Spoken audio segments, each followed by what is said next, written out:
Germany, emboldened by Russia's withdrawal, launched its spring offensive in March 1918. This massive push, known as the Ludendorff Offensive, aimed to break the stalemate before American forces fully arrived.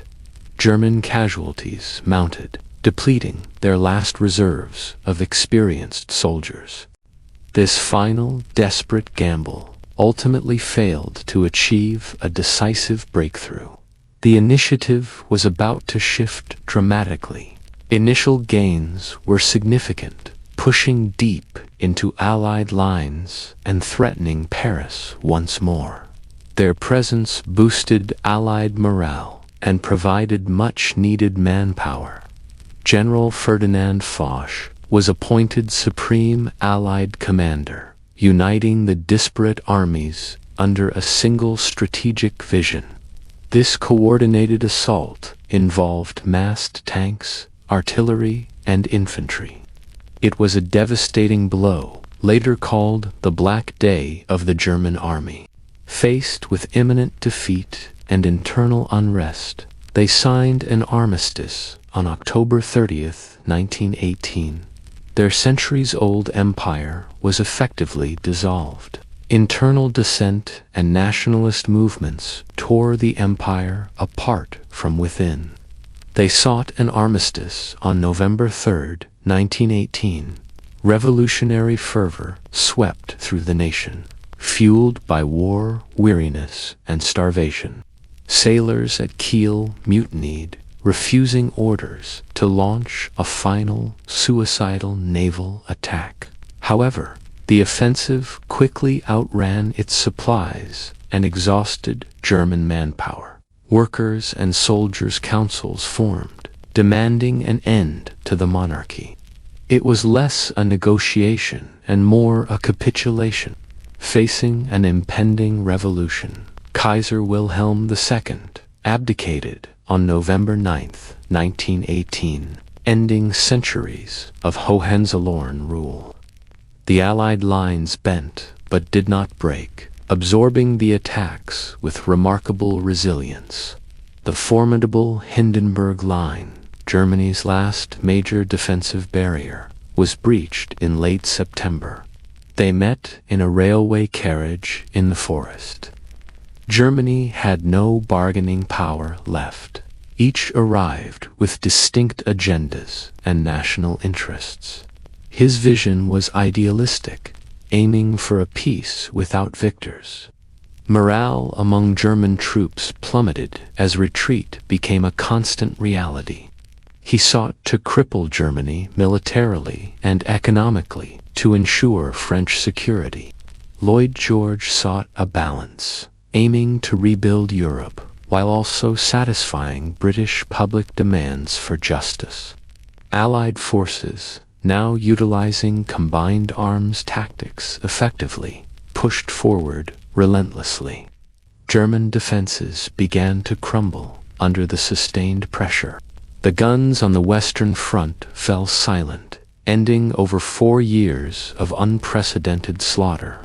A profound quiet descended upon the battlefields. As German momentum waned, fresh American troops began arriving in significant numbers. Bulgaria, exhausted and facing Allied advances in the Balkans, signed an armistice in late September 1918. This was the first domino to fall. Leaders from the victorious Allied powers converged on Paris in January 1919 for the peace conference. The world watched, hoping for a new global order. Celebrations erupted in streets across the globe, marking the end of the Great War. Relief washed over a world weary of conflict. Many struggled to comprehend the abrupt end to the constant danger.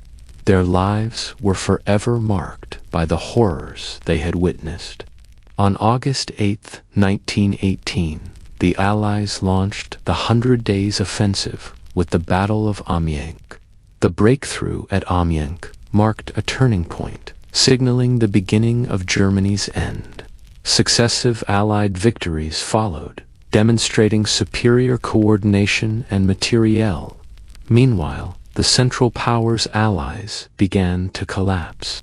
The Ottoman Empire, reeling from the Arab Revolt and British offensives, soon followed. Austria-Hungary, battered by the Italian offensive at Vittorio Veneto and widespread ethnic unrest, was next. Germany stood isolated, its allies gone, and its army in full retreat. The Kiel Mutiny quickly sparked widespread revolts across German cities. A new provisional government, the Weimar Republic, was swiftly declared. Its immediate priority was to end the devastating war. Germany formally requested an armistice. Allied leaders, particularly Marshal Foch, dictated harsh terms to the German delegation. The armistice agreement demanded immediate German withdrawal from occupied territories, surrender of vast amounts of military equipment, and the freeing of Allied prisoners.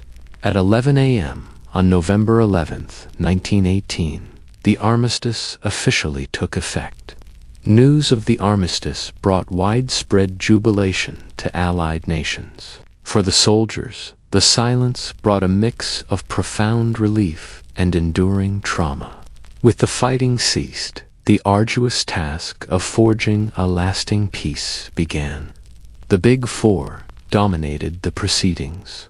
American President Woodrow Wilson, British Prime Minister David Lloyd George, French Premier Georges Clemenceau, and Italian Prime Minister Vittorio Orlando. Wilson championed his 14 points, advocating for self-determination, free trade, and a League of Nations to prevent future wars. However, Clemenceau, representing a devastated France, demanded harsh retribution against Germany. Crucially, Germany was explicitly excluded from the peace negotiations. They were presented with a completed treaty and given little choice but to sign. This fueled deep resentment from the outset. The resulting Treaty of Versailles, signed on June 28, 1919, was a comprehensive document aimed at dismantling German power. Its terms were severe and far-reaching. The army was limited to 100,000 men. Conscription was banned, and they were forbidden from possessing tanks, military aircraft, or submarines. The navy was drastically reduced. The exact sum remained undetermined for years, creating crippling economic uncertainty. These payments placed an immense strain on the German economy. Germany was burdened with massive reparations, intended to compensate the Allied powers for war damages. The German military was severely curtailed. Member states would resolve disputes peacefully and act together against aggression. The United States, its primary proponent, ultimately refused to join, isolating the organization. The Saar region was placed under League of Nations administration. This was an attempt to fulfill the principle of national self-determination. This fostered widespread discontent and bitterness among the German populace. They viewed it as a diktat, a dictated peace imposed without negotiation. Territorially, Germany suffered significant losses. Alsace-Lorraine was returned to France, and parts of its eastern territories were ceded to a newly independent Poland. The Rhineland, bordering France, was demilitarized, with Allied occupation forces stationed there for 15 years. This further diminished German sovereignty and security. Veterans grappled with the invisible wounds of conflict long after the fighting ended. This narrative undermined democracy and paved the way for extremism. The seeds of future conflicts were inadvertently sown in these new borders. They struggled with physical and psychological scars. This imposed artificial borders and ignited Arab nationalism, leading to enduring regional instability. Economic hardship and national humiliation fueled a desire for revenge. The Austro-Hungarian and Ottoman empires were dissolved, giving rise to numerous new independent nations. Italy felt cheated of promised territories, and Japan felt undervalued by the Western powers. The stage was set for another, even more devastating, global conflict. This dismantled Germany's imperial ambitions entirely. Its bitter peace and lingering scars ensured that the seeds of future global conflict had already been sown. New states like Czechoslovakia, Yugoslavia, and a larger Poland emerged from the collapse of these multi-ethnic empires. Germany, under immense pressure and facing the threat of renewed hostilities, reluctantly signed the treaty. It was seen as an unjust and punitive settlement designed to crush the nation permanently. The economic burden of reparations, coupled with territorial losses and military restrictions, contributed to severe economic instability. The stab-in-the-back myth, propagated by right-wing elements, gained traction. The human cost of World War I was staggering. Over 17 million soldiers and civilians perished, and millions more were wounded or permanently disabled. Entire generations were decimated. The lost generation referred to those who came of age during the war, their lives irrevocably altered by its brutality. Vast swaths of land, especially in France and Belgium, were left scarred and devastated by trench warfare. The physical remnants of the war endured for decades. Psychological trauma, including shell shock, became a widespread and often unrecognized affliction. The war fundamentally reshaped the global geopolitical landscape. The collapse of four empires, German, Austro-Hungarian, Ottoman, and Russian, irrevocably altered the balance of power.